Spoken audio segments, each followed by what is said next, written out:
Hello students, good morning everyone. जय हिंद, जय भारत।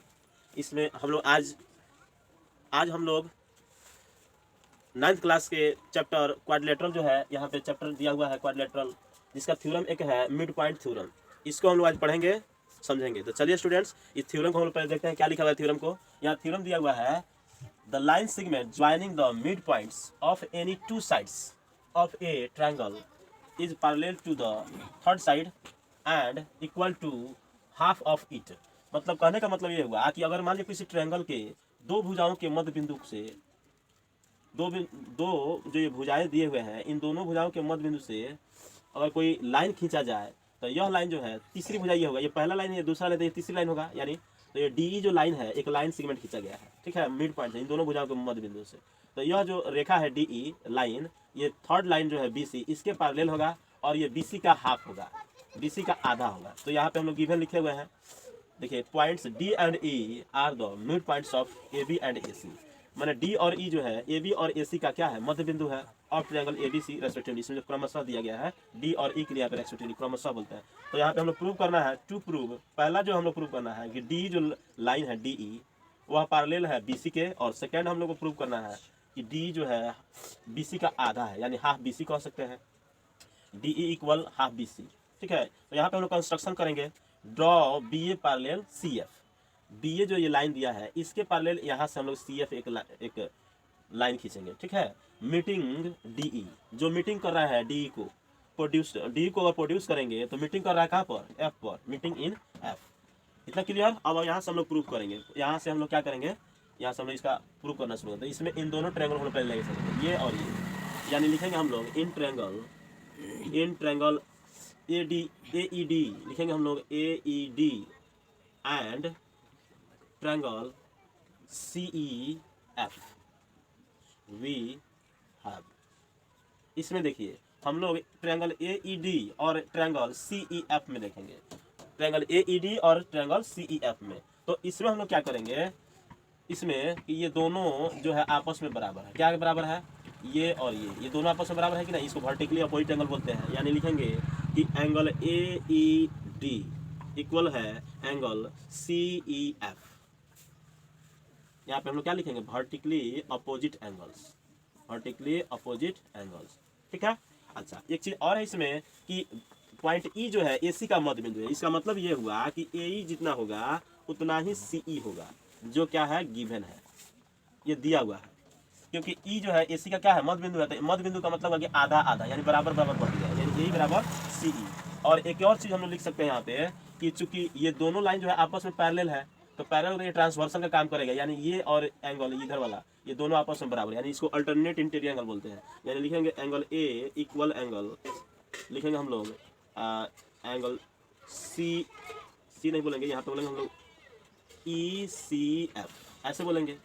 क्योंकि यहाँ पे दो एंगल है तो हम लोग नाम उसको डायरेक्शन के साथ लिखना पड़ेगा। यहाँ पे एंगल ए सिंगल है तो यहाँ पे डायरेक्शन लिखने की जरूरत नहीं है, लिख भी सकते हैं, कोई दिक्कत नहीं है। लेकिन यहाँ पे ई सी एफ, ये वाला जो एंगल है, ये और ये दोनों आपस में बराबर होगा। क्यों बराबर होगा, क्योंकि ये इसको हम लोग बोलते हैं अल्टरनेट इंटीरियर एंगल्स। ठीक है। तो यहाँ पर हम लोग देखेंगे ध्यान से कि यहाँ पे एंगल है, फिर साइड है, फिर एंगल है। यहाँ पे हम लोग देख सकते हैं कि पहले एंगल है, फिर साइड है, फिर एंगल है, यानी ए एस ए बोल सकते हैं। यानी लिखेंगे इसलिए triangle A E D congruent to triangle C E F. ठीक है। इसको कौन सा रूल कहेंगे, तो इसमें लिखेंगे by A S A congruency, by A S A congruency, या शॉर्ट कर दे रहे हैं, जगह कम है तो यहाँ पर ऐसे करेंगे। ठीक है। अब यहाँ पे सीपीसीटी हम लोग लागू करेंगे। सीपीसीटी क्या लागू करेंगे कि यहाँ पर हम लोग ये लिख सकते हैं कि जितना एडी होगा, फर्स्ट एंड लास्ट, जितना क्या होगा एडी होगा उतना ही इसमें सी एफ हो जाएगा। ठीक है। जितना एडी होगा उतना ही क्या होगा सी एफ, सीपीसीटी, सीपीसीटी जिसको हम लोग बोलते हैं corresponding parts of congruent triangles. इसको क्या बोलते हैं, corresponding parts of congruent triangles. और इसमें और भी हम लोग बराबर कर सकते हैं। इसमें हम लोग लिखेंगे कि डी ई इक्वल क्या, डी ई, तो इसमें लिखेंगे एफ ई, लिख सकते हैं एफ ई, डी के बराबर एफ ई होगा। ये भी सीपीसीटी से हम लोग यहाँ पे लिख सकते हैं। ठीक है। तो यहाँ पर अब एक और चीज हम लोग लिखेंगे कि लेकिन AD के बराबर एक और चीज़ है, यहाँ पे लिखेंगे बट AD इक्वल जो है BD है। AD इक्वल BD है, क्यों? क्योंकि ये क्या है, गिवन है। ये कहा है क्वेश्चन में, क्यों कहा है? क्योंकि D जो है, D AB का मध्य बिंदु, यानी जितना AD होगा उतना ही BD होगा। ठीक है, तो AD के बराबर CF भी है और AD के बराबर BD भी है, यानी CF और BD ये दोनों आपस में बराबर हो जाएगा। यानी लिखेंगे इसलिए BD इक्वल CF।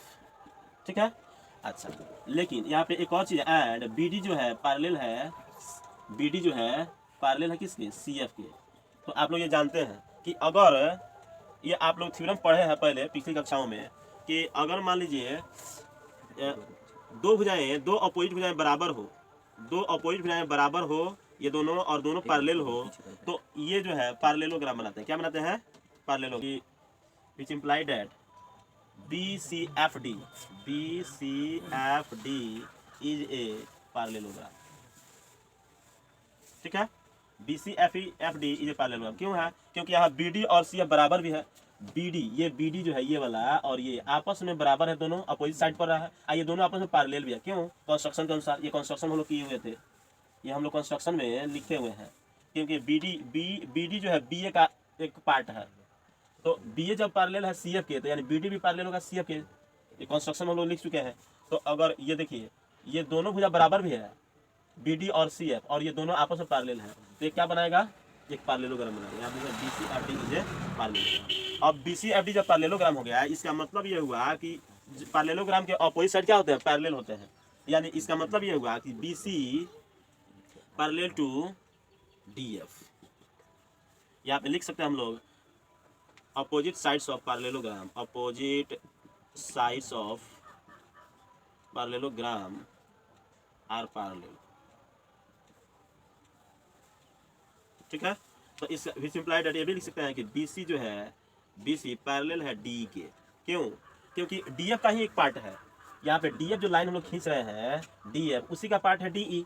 तो यहाँ पे हम लोग लिख सकते हैं कि BC पैरेलल टू DE, या ऐसे भी इसको लिख सकते हैं कि D पैरेलल BC।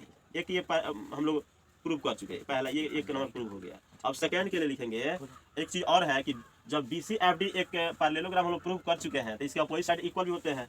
यानी लिखेंगे अगेन यहाँ पे लिखेंगे कि BC पहले ऊपर वाला लिखेंगे, पहले FD लिखेंगे, DF इक्वल BC, ऐसे लिख सकते हैं हम लोग, क्योंकि अपोजिट साइड जो है, opposite sides of parallelogram are equal. तो यहाँ पे हम लोग कर सकते हैं, DF के लिए क्या लिखेंगे, DF के लिए हम लिख सकते हैं कि DE प्लस EF लिख सकते हैं, चाहे FE कर सकते हैं, FE लिखिए अच्छा रहेगा, और FE DE और FE को ऐड कर देंगे तो उसका वैल्यू DF हो जाएगा, और यहाँ पे BC हम लोग रहने देंगे, और फिर इसके बाद हम लिखेंगे DE प्लस DE। क्यों? क्योंकि इधर हम लोग लिख लिया DE और FE दोनों आपस में से बराबर किए थे, तो FE के जगह पर हम लोग D लिख सकते हैं।